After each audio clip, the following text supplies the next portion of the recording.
Fems, akaba Fems, ondeh maneh, ranah Minang koyo ranca bana.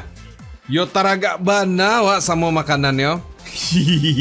Ranah Minang memang selalu menawarkan berbagai atraksi unik dalam setiap jengkal wilayahnya. Masyarakatnya, alamnya, tradisinya, keseniannya. Nah, kulinernya juga nih, ibarat perpaduan yang ciamik. Semuanya bisa selalu dinikmati kalau berkunjung ke sini. Yuk kita datang lagi.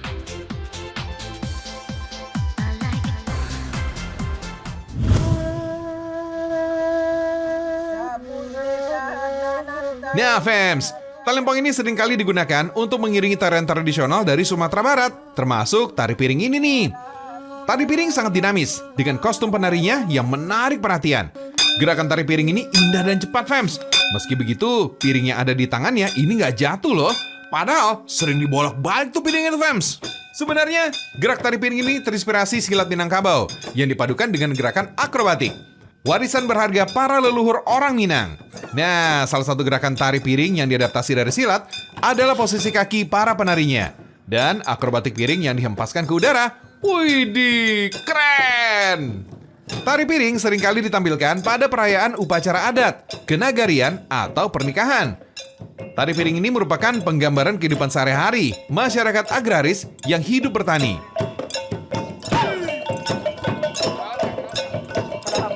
Tari piring ini ada beberapa daerah nih di Sumatera Barat. Gerakan pada tari piring menggambarkan aktivitas para petani ketika mengolah lahan pertanian.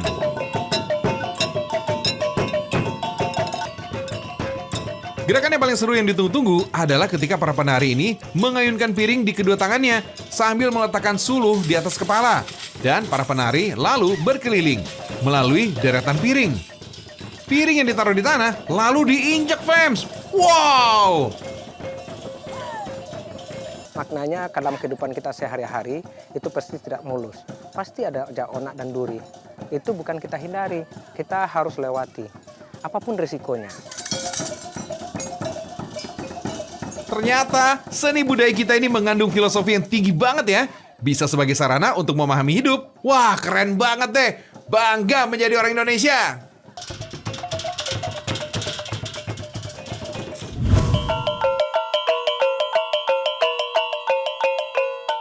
Fems, familiar dengan suara alat musik ini? Yup, talempong. Talempong ini adalah alat musik tradisional yang sering digunakan dalam berbagai acara adat Minangkabau. Sekilas bentuknya mirip dengan bonang ya, bagian dari alat musik tradisional gamelan Jawa.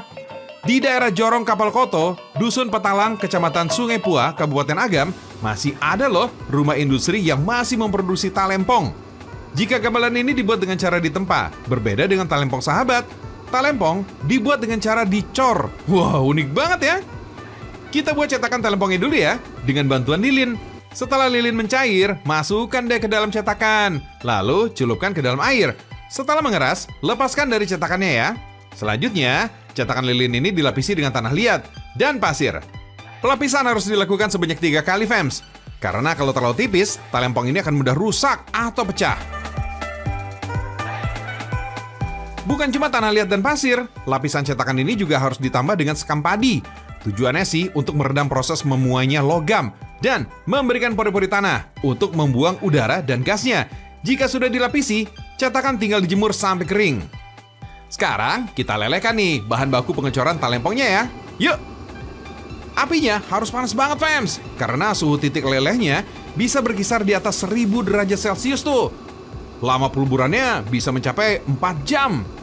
Proses peluburan logamnya ini masih dilakukan secara tradisional, yakni menggunakan batu bara. Sambil menunggu logamnya leleh, tumpuk dengan beberapa cetakan talempong ya. Proses pemanasan cetakan berguna untuk mengurangi kadar air dan gasnya. Jika logam sudah mencair, tinggal melakukan pengecoran pada cetakannya aja. Proses pengecoran harus dilakukan dengan cepat. Jika terlambat, maka cairan logam ini akan kembali mengeras. Sia-sia deh jadinya. Jika cetakan dirasa sudah penuh, tutup dengan pasir untuk merendam panas dari cairan logam dalam cetakan. Satu buah talempong ini biasanya membutuhkan sekitar 1 cairan logam. Diamkan coran logam talempong sekitar 1 jam. Kemudian, pecahkan cetakan dan logam talempongnya. Wah, hasilnya bagus juga ya. Selanjutnya, tinggal dilakukan deh proses pengamplasan dan polis agar tampilan talempongnya lebih mengkilat. Nah, terakhir nih, tinggal penyetelan irama aja deh. Proses setel nada talempong ini harus dengan alat khusus, berupa sensor kromatik. Alat ini berguna membantu kita mendapatkan nada yang diinginkan. Mudah kok cara nyetel nadanya. Cukup dipukul-pukul bagian atas talempongnya untuk menghasilkan nada tinggi. Sedangkan nada yang terlalu rendah akan dipukul bagian dalamnya. Jika nadanya belum juga selesai, talempong ini harus langsung diperbaiki. Fems, satu buah talempong ini dijual Rp180.000. Talempong dari Sungai Pua ini bahkan kerap dipesan pembeli dari negeri jiran, Malaysia.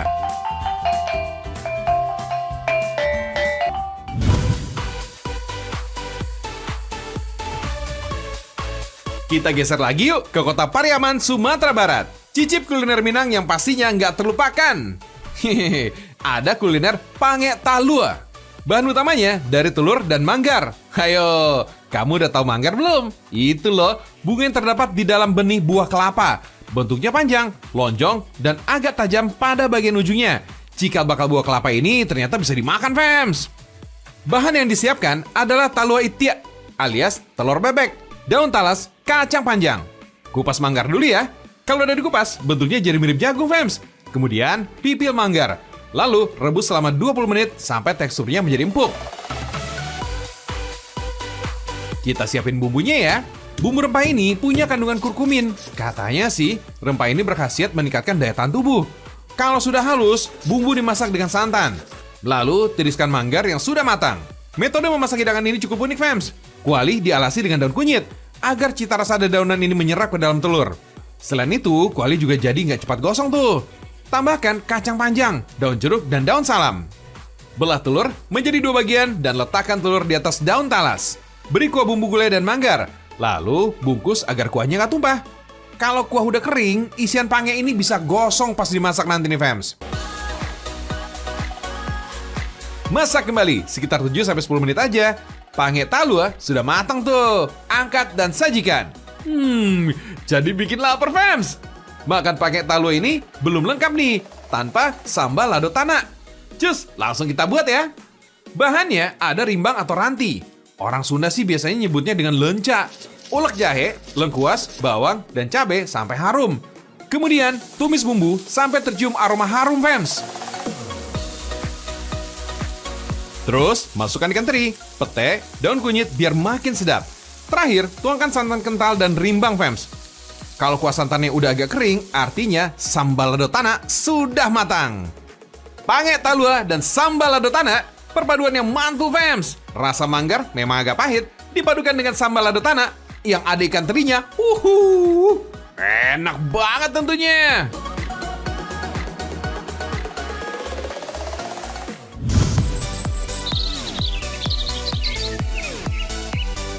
Nah, kalau kamu mengira hamparan rumput hijau ini ada di New Zealand, nih salah besar, Fems. Pemandangan indah dan cantik menyegarkan mata ini ada di tanah Minangkabau, Sumatera Barat. Tepatnya di Padang Mangateh. Ini dikenal sebagai tempat penggembalaan ribuan sapi. Nah, seringkali tempat ini disebut sebagai New Zealandnya rasa lokal gitu, Fems. Padang Mangateh, lokasinya ada di Jalan Padang Mangatas, Kecamatan Luhak, Kabupaten 50 Kota, kurang lebih 12 km lah dari kota Payakumbuh, atau 136 km dari kota Padang. Padang Mangateh ini sebenarnya peternakan sapi di bawah unit pelaksana teknis Direktorat Jenderal Peternakan dan Kesehatan Hewan, Kementerian Peternakan Republik Indonesia. Ada 3 jenis sapi yang dikembangkan di Padang Mangateh ini, Fems, yaitu sapi simental. Ada juga sapi limusin yang tubuhnya berwarna coklat dengan postur tubuh yang lebih panjang. Juga ada sapi pesisir yang merupakan sapi lokal Sumatera Barat. Sapi-sapi yang bebas liarkan ini dibiarkan memakan rumput yang ada di sini, Fems. Sementara untuk sapi yang tidak dilepas diberi potongan rumput gajah yang sengaja ditanam. Setiap pagi hari, sapi di padang rumput ini digiring masuk ke restorasi untuk diberikan pakan konsentrat maupun pakan tambahan seperti kacang-kacangan. Oh iya, Padang Mangateh letaknya ada di pinggang Gunung Sago. Makanya wilayah ini sangat sejuk dengan panorama yang indah di mata. Kini Padang Mangateh ini menjadi tempat favorit yang dikunjungi para wisatawan, Fems. Untuk berkunjung ke sini nggak boleh sembarangan, harus memiliki surat izin, Fems. Tenang, booking kunjungan ini bisa dilakukan secara online kok. Hal ini juga dilakukan untuk menjaga lokasi pembibitan dan lingkungan peternakan. Sehingga perlu dijaga deh. Kalau terlalu banyak pengunjung, dikhawatirkan bisa merusak dan mengganggu hewan ternak, Fems. Nah, for your info nih fams, Padang Mate ini sudah ada sejak zaman kolonial Belanda, tepatnya tahun 1916. Padang Mate memang diperuntukkan sebagai lahan peternakan sapi yang khusus didatangkan langsung dari Benggala, India. Bahkan tempat ini pernah menjadi peternakan terbesar se-Asia Tenggara loh fams.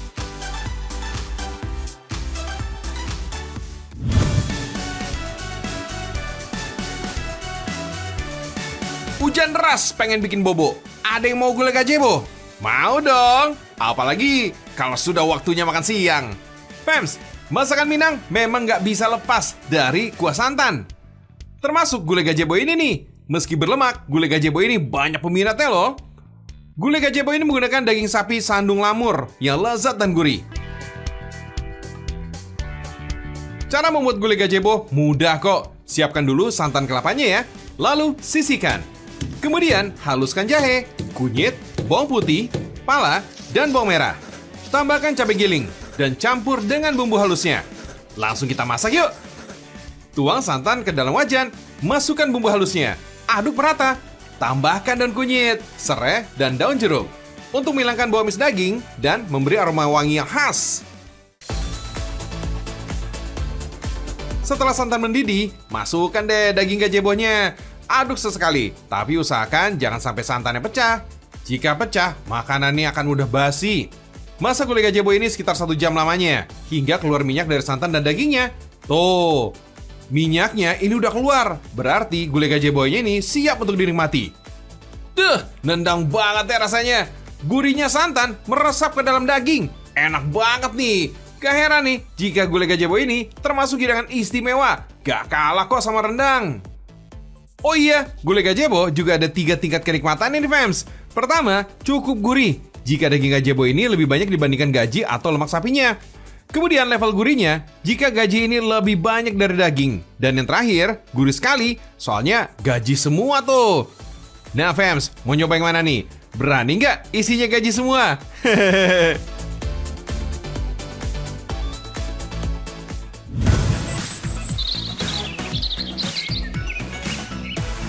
Lembah Harau di Kabupaten Payakumbuh, siapa sih yang nggak kenal keindahannya? Ini sih wajib nih kalau berkunjung ke Provinsi Sumatera Barat ya, Fems. Nah, ada nih sajian pengalaman berbeda saat datang ke sini. Sejumlah tenda eksklusif siap jadi tempat ternyaman kita kalau nginep di tempat ini, Fems. Bayangin aja deh gimana rasanya bermalam di dalam tenda dengan kepungan tebing bebatuan tinggi menjulang. Wah, ini seru nih pastinya nih. Tebing bebatuan inilah Fems yang jadi landmark kawasan Lembah Harau di Kabupaten 50 Kota Provinsi Sumatera Barat. Keren banget deh pastinya.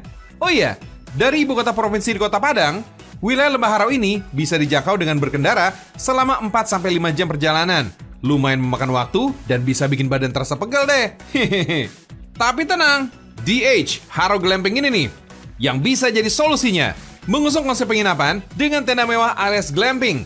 Di sini nih fams, terdapat 4 tipe tenda yang bisa kamu pilih. Dengan kisaran harga mulai dari Rp350.000 per malam, fasilitas kamar mewah layaknya hotel berbintang ini udah pasti kamu dapetin nih. Bisa tetap nyaman dengan pengalaman liburan yang menyenangkan. Suasana berkemah di alam makin berkesan banget dengan paket barbecue yang disediakan. Kalau mau bawa bekal makanan dari luar, silakan deh fams. Tapi kalau pengen mendalami suasana santai liburannya, mending kita bakar-bakaran aja nih. Di sini fams, menu ikan bakar ini jadi favorit pengunjung yang paling sering dipesan. Aneka ikan segar dengan olesan bumbu racik istimewa ngebuat cita rasanya jadi makin penuh kelezatan. Panas-panasan dikit gak jadi persoalan. Walau cuaca terik, angin dan suhu udara di kawasan ini relatif masih nyaman dirasa. Apalagi menikmati santapannya di tepian aliran sungai. Widih, berasa jadi anak adventure banget deh fams. Aliran alami dari sungai yang tenang dengan ketinggian setinggi betis ini fams jadi bonus nih kalau kita menginap di tempat ini. Kedalamannya emang nggak bisa buat berenang sih, tapi kalau sekedar basah-basahan atau cari kesegaran, aliran sungai ini udah cukup nih bikin jiwa dan raga jadi adem. Wah, refresh banget nih fams. Ayolah fams, segera agendakan menginap di tempat ini. Jangan ditunda-tunda lagi ya. Buruan, pesan dari sekarang.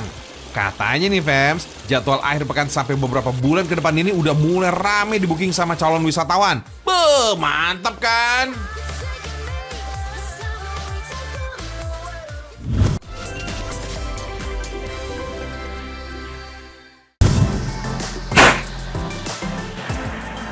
Fems, orang yang latah dan gampang kaget kudu waspada nih kalau datang ke tempat ini.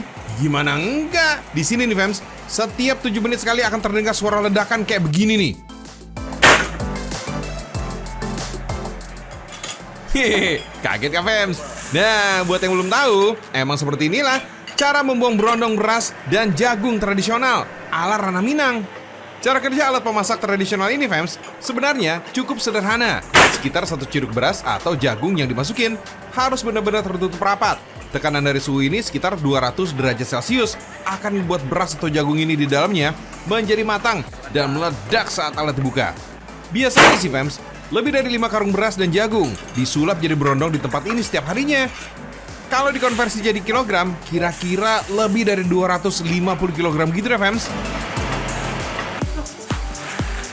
Jagung dan beras yang udah jadi berondong ini nggak dijual begitu aja. Untuk ciptakan kuliner yang khas dari Ranah Minang, masih ada tahapan selanjutnya. Oh iya Fems, orang-orang Minang menyebut jajanan ini dengan nama kipang. Kalau di sebagian wilayah Pulau Jawa, kipang ini juga sering disebut dengan nama jipang atau ampiang. Di kota Payakumbuh, eksistensi kipang beras ini dan jagung ini masih terjaga, Fems. Salah satunya berkat rumah produksi yang satu ini nih, Fems. Lokasinya terletak di Kota Baru, Balai Janggo, Payakumbuh, Sumatera Barat. Komposisi gula merah cair yang jadi campurannya gak cuma memberi sentuhan cita rasa manis, tapi sekaligus juga menjadi perekat alami hingga kipang ini bisa sempurna berbentuk otak. Kipang Andalas ini udah punya pelanggannya tersendiri nih, Fems, sampai keluar provinsi Sumatera Barat. Harganya murah meriah, Fems, makanya banyak yang suka. Cuma Rp5.000 aja isi 10 potong, atau Rp500 sepotongnya. Fems, kipang adalah jajanan tradisional yang kini udah mulai langka. Selain kipang beras dan jagung, di Sumatera Barat ini terkenal juga dengan jenis kipang kacangnya.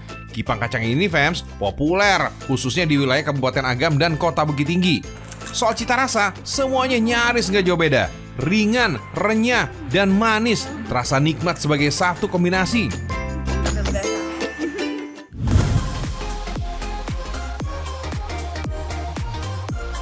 Masih di Ranah Minang, Fems, ada olahan kuliner yang dibuatnya pakai batu. Hah, pakai batu? Emang bisa? Olahan kuliner ini mirip-mirip sama kue bika, Fems. Desa Batu Bule di Kabupaten Tanah Datar, Sumatera Barat adalah asal-muasal kue bika ini, Fems. Yang unik dari prosesnya nih, bahan baku tepung berasnya akan ditumbuk pakai alat bantu kincir. Secara otomatis, gerakan kincir ini akan menghasilkan tumbukan untuk menghaluskan berasnya sampai menjadi tepung. Klasik, tapi keren ya, Fems. Oh iya, tepung berasnya ini mesti didiamkan dulu ya semalaman sebelum dibuat bika. Kalau bahan-bahan lainnya ada gula pasir, garam, kunyit, vanila, sampai gula aren. Kalau adonannya udah jadi, tinggal kasih pewarna aja nih dan tuang dalam wadah. Satu hal yang bikin beda lagi, kebanyakan bika khas Minang ini biasanya nggak mengembang kayak serabi. Tapi kalau bika Batu Bule ini dibikinnya mengembang. Kurang lebih, ya mirip lah sama kue apem. Terus masaknya, udah pasti masih tradisional dong, Fems. Cukup pakai tungku dan kayu bakar. Nah, kalau mau jajan kue Batu Bule ini, paling gampang nyarinya di pasar, Fems. Kalau ukuran kecil harganya Rp5.000, kalau yang besar Rp10.000.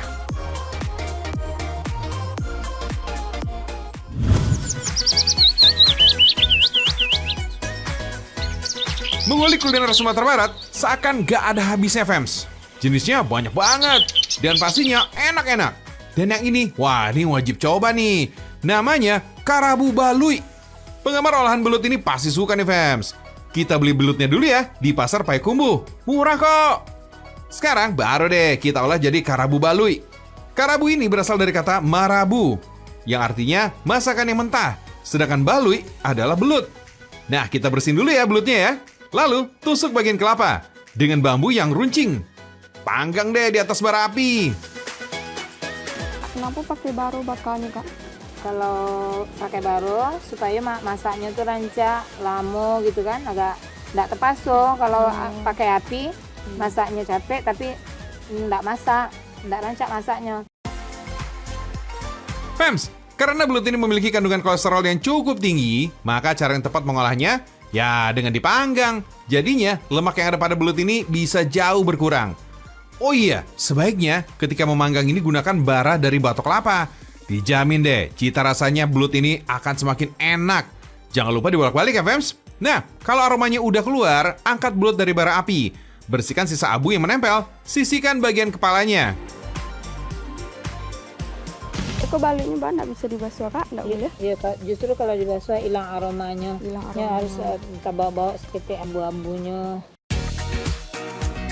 Sekarang kita racik bumbunya nih. Haluskan cabai merah dan garam secukupnya. Kemudian tambahkan bawang merah, tumbuk kasar bersama cabai gilingnya ya.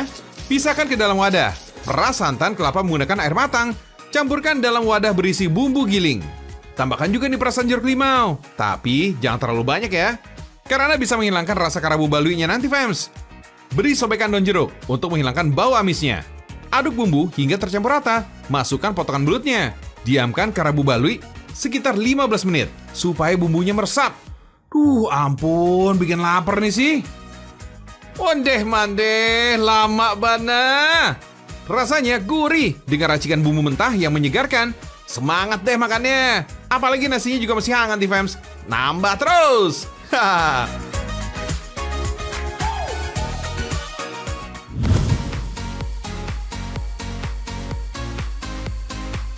Fams, pasti udah tahu dong, makanan apa yang dinobatkan sebagai makanan terlezat di dunia menurut World's 50 Most Delicious Foods? Yap, rendang. Ternyata rendang juga ada bahan dari belut loh. Yang ini sih pasti beda nih. Selain bisa dibeli di pasar, kita juga bisa cari belut di sawah. Masyarakat sekitar ini menangkap belut dengan cara tradisional, fams, menggunakan perangkap yang disebut lukah atau sejenis bubu mini. Umpan ini berupa cacing asap yang dibungkus dengan daun singkong. Daun singkong ini berguna untuk mencegah umpan terbawa lumpur. Remas-remas ya umpannya ya, supaya belutnya ini bisa mencium aromanya, fams. Sawah yang cocok untuk memasang perangkap belut sebaiknya yang sudah siap ditanami padi. Pas banget kan dengan habitat belut yang senang pada tanah yang gembur dan basah.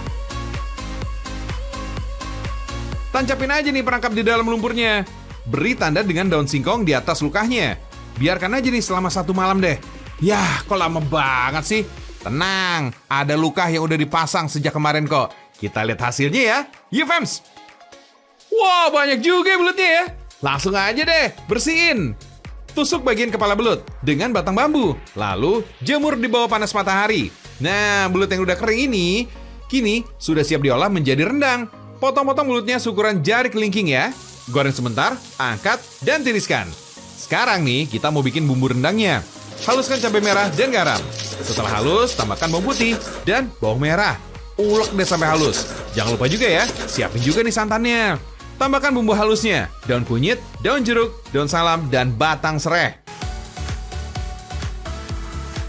Masaknya sampai santan mendidih. Aduk-aduk nih agar santannya nggak pecah. Setelah 1 jam, santan akan mengental, berwarna kecoklatan, dan berminyak. Baru deh, masukin belut gorengnya. Masak sampai bumbu rendangnya meresap. Fams, proses memasak rendang ini disebut marandang, yang artinya memasak lama. Alasannya sih, karena rendang ini memang dimasak sampai 4 jam lamanya. Bahkan 5 jam, fams. Belut yang dimasak rendang ini rasanya lebih renyah. Kriuk-kriuk di mulut deh. Bumbu rendangnya tetap berasa dong. Wah, lama deh pokoknya.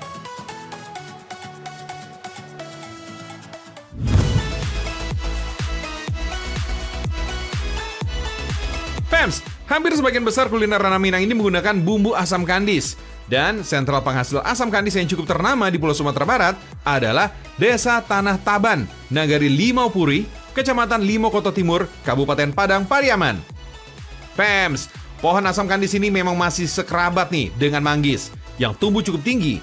Bahkan bisa mencapai 20 meteran tuh. Wow, tenang, gak usah dipanjat. Kita pakai galah dari bambu aja ya, praktis. Pilih asam kandis yang udah matang, yang berwarna kuning cenderung oranye. Kabarnya sih, tanaman yang berasal dari India ini kaya antioksidan dan mengandung senyawa pencegah penyempitan pembuluh darah atau anti-stroke. Banyak juga ya asam kandisnya. Langsung aja nih, dikeringin, fams. Belah buah asam kandisnya, ambil daging buahnya aja ya. Bijinya jangan dibuang, pisahkan dalam wadah untuk difermentasi. Sementara kulitnya dijemur selama 3 hari. Jika kulit asam kandis ini sudah berubah warna menjadi coklat tua, beri perasan fermentasi biji asam kandisnya agar warnanya lebih mengkilat dan tidak kusam. Dan juga menambah rasa asam. Nah, jemur lagi deh hingga benar-benar kering. Fams, asam kandis sering tahan sampai 1 tahun dan bisa dibeli di pasar tradisional seharga Rp30.000 per kilogramnya. Fams, salah satu masakan ikan yang paling digemari di ranah Minang adalah asam padeh. Bumbu utamanya ya asam kandis. Asam pade artinya asam pedas. Bisa jadi menu arisan nih. Kita haluskan dulu ya jahenya, bawang putih, dan bawang merah sampai hancur.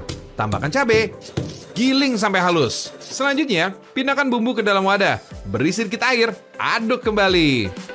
Kenapa nggak dimasukin ke kualinya aja? Supaya cabenya tuh nggak mengental sedikit. Sama alatnya. Biar lebih mantap nih, masaknya di kuali dari tanah liat ya. Meski matangnya lebih lama, rasanya akan lebih enak dengan aroma yang khas tentunya.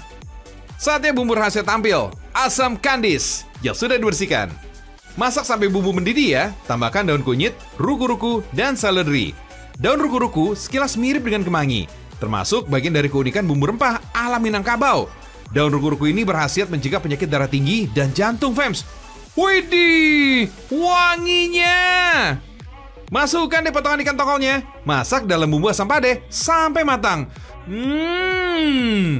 Wah, ini mah beneran enak, fams. Rasa asam dan pedasnya berimbang. Meresap pada ikan yang lama bana. Pokoknya, tambuat cie.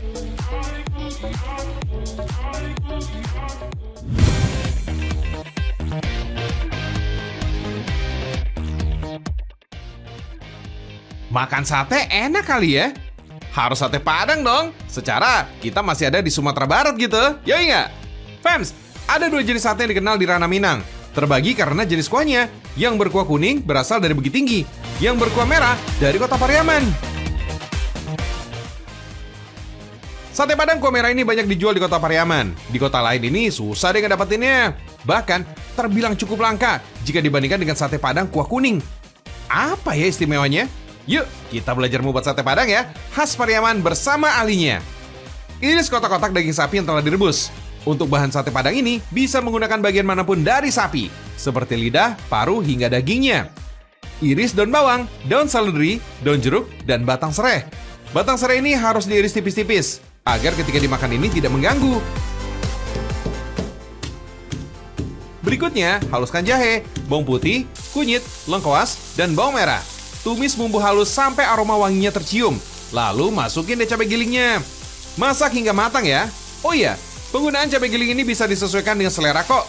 Kalau kamu nggak terlalu suka pedas nih fams, secukupnya aja. Tuang sepertiga bagian bumbu tumis ke dalam irisan daging sapi.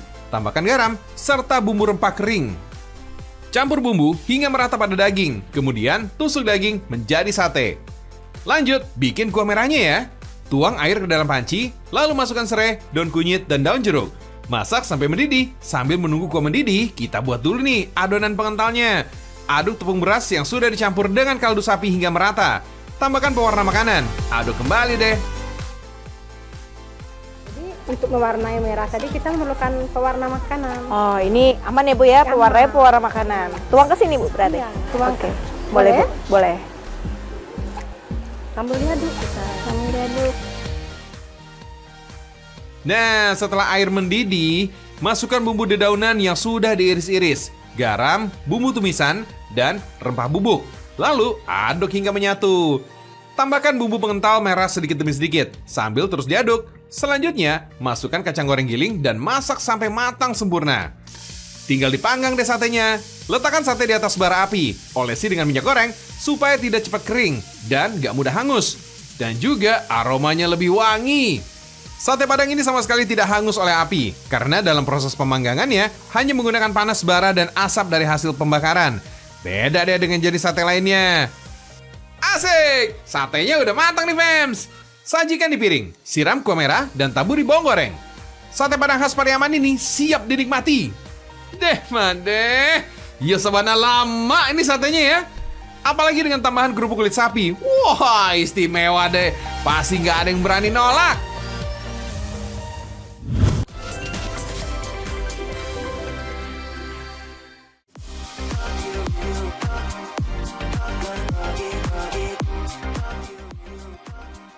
Gimana? Sumatera Barat emang cocok kan jadi tujuan liburan bersama? Yoi nggak? Gak cuma bisa makan-makan enak aja, jalan-jalan santai sambil menikmati semilir angin bisa juga fams. Atau mau menantang nyali fams, semua juga tersedia. Baiklah, kalau gitu tim Beragam Indonesia pamit fams. Ingat pepatah Minang fams, bapisa bukan nyoba carai. Besok kita pasti berjumpa lagi ya. Haha. Sampai jumpa.